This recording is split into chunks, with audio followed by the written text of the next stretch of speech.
करूया।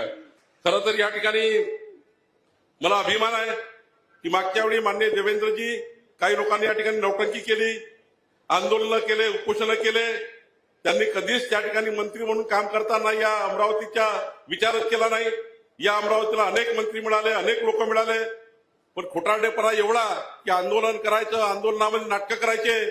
पण या ठिकाणी मला अभिमान आहे माननीय देवेंद्रजींनी दिव्यांग जे आपले लाभार्थी आहेत, दिव्यांग व्यक्ती आहेत, दिव्यांग परिवार आहे, त्या दिव्यांग परिवाराला 1,500 रुपये महिना मिळायचा।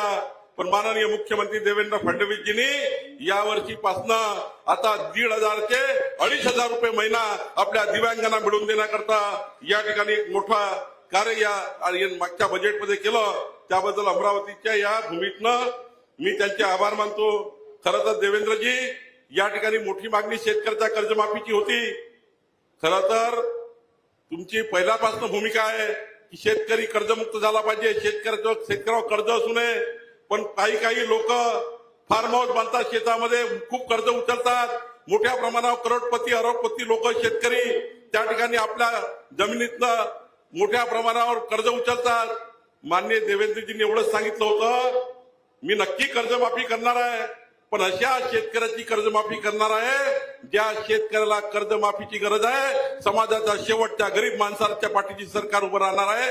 आणि म्हणून माननीय देवेंद्रजींनी खऱ्या अर्थाने एक समिती तयार केली आणि या समितीच्या माध्यमातून ते आपल्या भाषणात सांगतील। पण या ठिकाणी काही लोक नौटंकी करतात म्हणून मी सांगतो आहे, देवेंद्रजी आपण जी समिती केली आहे, मला विश्वास आहे ही समिती ज्या व्यक्तींना, ज्या शेतकऱ्यांना कर्जमाफीची खरी गरज आहे, त्या शेतकऱ्याची कर्जमाफी करण्याची शिफारस ही समिती करेल।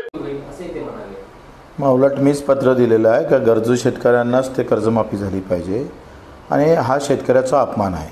शेतकऱ्याच्या आंदोलनाला नौटंकी म्हणून त्यांना त्या शेतकऱ्यांचा आक्रोश, त्यांच्या आम्ही पाहतो वेदना कळत नसेल, कारण ते मंत्री झाल्यामुळं पोट भरलं असेल। पण बावनकुळे साहेब 6 लाख शेतकऱ्यांच्या आत्महत्यानंतर आजही त्यांचे बाया लेकरं भरपूर प्रतीक्षेत आहे, त्यांचा आक्रोश आहे। आणि त्यांचा आक्रोश जर रस्त्यावर येत असेल आणि त्याला तुम्ही नौटंकी म्हणत असाल तर त्या शेतकऱ्याला शिव्या देणं बंद करा बावनकुळेजी, ही चांगली गोष्ट नाही आहे।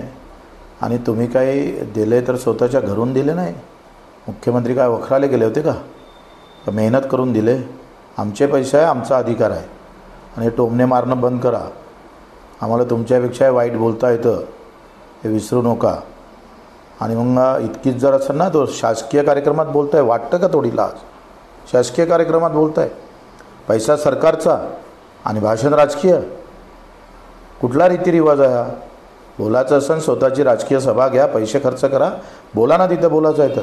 म्हणजे पशुसंवर्धनच्या इमारतीच्या भूमिपूजनाला जर तुम्ही राजकीय भाषण करत असाल तर तुमच्यासारखे महामूर्ख कुठं असेल का? शासकीय कार्यक्रमात तुम्ही राजकीय भाषण करणं हे काही योग्य नाही आहे।